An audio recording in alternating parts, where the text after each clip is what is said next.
اس کے بعد میں تقریر پیش کرنے کے لیے شیخ فہد ابن شیخ جاوید صاحب کو آواز دیتا ہوں کہ وہ آئے اور تقریر پیش کرے۔ ان کے تقریر کا عنوان ہے خدمت والدین ان کے اور اس کے فوائد۔ یہ حفظ دوام کے طالب علم ہیں اور پوسد کے رہنے والے ہیں۔ نحمد و نصلی علی رسولہ الکریم، اما بعد فاعوذ باللہ من الشیطان الرجیم، بسم اللہ الرحمن الرحیم۔ ووصینا الانسان بوالدیہ احسانا، صدق اللہ العظیم۔ آج کی اس انجمن میں میری تقریر کا عنوان ہے خدمت والدین اور اس کے فوائد۔ حضرات، یہ انسان کی فطرت اور طبیعت کا تقاضا ہے کہ وہ اپنے محسن کا بدلہ نیکی اور بھلائی کے ساتھ دیتا ہے۔ الکریم لا ینسى من احسن الیہ، چونکہ اللہ اور رسول صلی اللہ علیہ وسلم کے بعد انسان کے لیے سب سے بڑے محسن اس کے والدین ہوتے ہیں، اس لیے ان کا بھی بدلہ نیکی اور بھلائی کے ساتھ دینا انسانی طبیعت کا تقاضا ہے اور جزو لازم ہے، جسے دوسرے لفظوں میں خدمت والدین کہا جاتا ہے، یا والدین کی عزت، وہ خدمت و اطاعت۔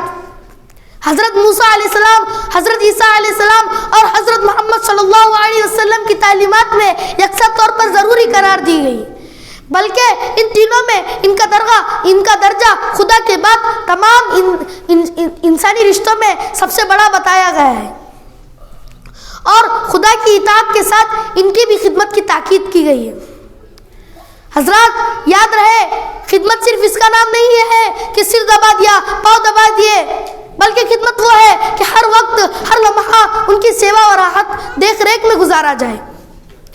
خدمت والدین وہ ہے جس سے والدین کو خوشی و راحت، سکون و اطمینان پہنچے، خواہ ان کی خوشی بیوی کے ساتھ نہ بولنے کی صورت میں ہو، تعلیم کے چھوڑنے میں ہو، جہاد کے ترک کرنے میں ہو، صف اول میں نماز کے ادا نہ کرنے میں ہو، حج کے نہ کرنے میں ہو، حتیٰ کہ وہ کہے کہ بیٹا سمندر پار جا کر میرے لیے فلاں سامان لے کر آؤ، تو اس کی بھی بجاوری میں جان کی بازی لگا دینی چاہیے اور اف تک نہ کہے، جیسا کہ آگے ارشاد فرمایا فلا تقل لهما اف ولا تنهرهما، والدین کو اف تک نہ کہو اور انہیں جھڑکنے کی کوشش بھی نہ کرنا۔ اور آگے ارشاد فرمایا وَاخْفِضْ لَهُمَا جَنَاحَ الذُّلِّ مِنَ الرَّحْمَةِ، ان کی عزت کے لیے اپنے کو ذلیل کرو۔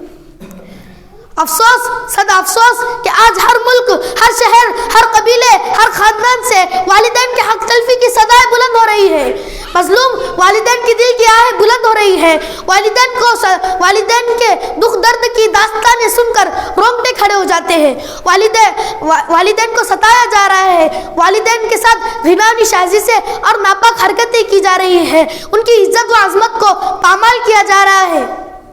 ہے افسوس کہ آج ہم اس ماں پر ظلم و زیادتی کی برسات کرتے ہیں جس ماں نے 9 ماہ پیٹ میں رکھا، جس ماں نے درد ذی برداشت کیا، جس ماں نے 2 سال تک دودھ پلایا، جس ماں نے بچے کی خاطر مصیبتیں برداشت کی، جس ماں نے بچے کی پریشانی کو اپنی پریشانی سمجھا۔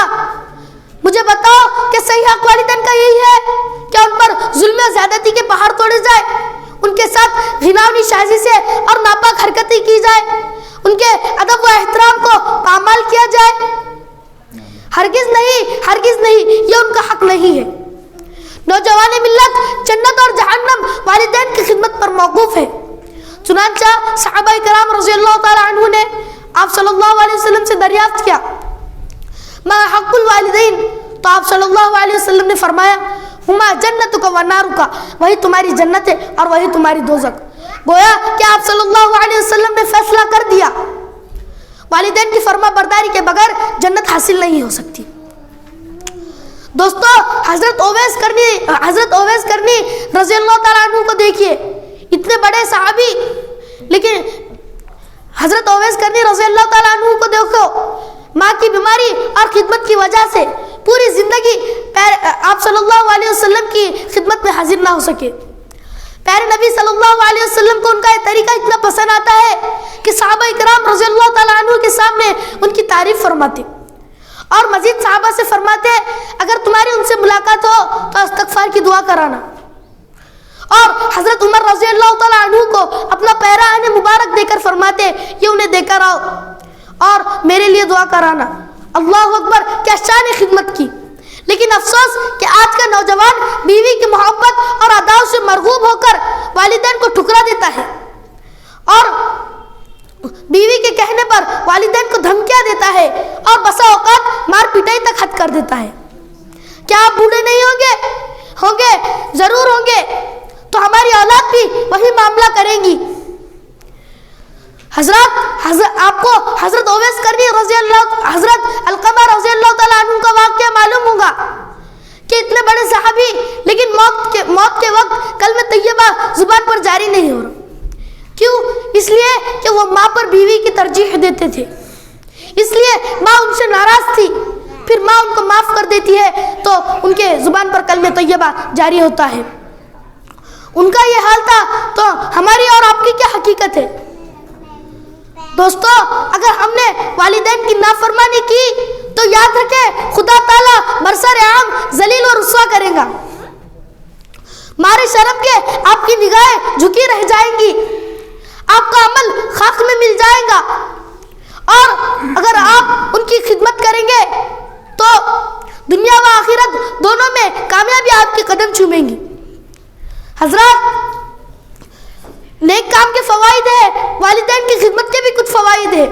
چنانچہ اگر کوئی شخص والدین کی خدمت کے لیے نیند کو نیند نہ سمجھے، آرام کو آرام نہ سمجھے، بیوی بچوں کی خوشی پر والدین کی خوشی اور خدمت کو مقدم رکھتا ہے، تو میں دعوے کے ساتھ کہہ سکتا ہوں کہ اس کی زندگی سنور جائیں گی.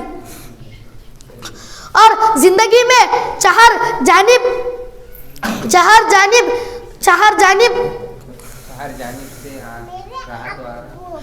جانب سے راحت و آرام کا دخول ہونے لگے. موت کے وقت کلمہ طیبہ پڑھنا نصیب ہوگا اور جنت جیسی بڑی دولت حاصل ہوگی. حج مبرور کا ثواب حاصل ہوگا. قیامت کے دن اس کا نام بلند ہوگا اور علم میں بڑھوتری ہوگی. معزز سامعین، اسی پر بس نہیں بلکہ ان کی خدمت سے رزق اور عمر میں اضافہ ہوتا ہے. ان کی خدمت جہاد سے افضل ہے. ماں باپ کی خدمت سے حج، عمرہ اور جہاد کا ثواب ملتا ہے. ماں باپ کی رضامندی میں اللہ کی رضامندی ہے. اللہ تبارک و تعالی کے نزدیک ماں باپ کی خدمت تمام اعمالوں سے زیادہ محبوب ہے. یہ ہے والدین کا حق، یہ ہے والدین کا مقام و مرتبہ اللہ اور رسول صلی اللہ علیہ وسلم کے نظر میں، کہ جسے ہم حقیقی سمجھتے ہیں اور غیر اہم سمجھ کر ان کی اطاعت و فرما برداری، جسے ہم حقیر سمجھتے ہیں حقیقت، جسے ہم حقیر سمجھتے ہیں اور غیر اہم سمجھ کر ان کی اطاعت و فرما برداری میں لاپرواہی برتتے ہیں اور ان کے ساتھ بدتمیزی کرتے ہیں اور ان کی طعن و تشنیع کرتے ہیں. تو اور قرآن مجید اور حدیثوں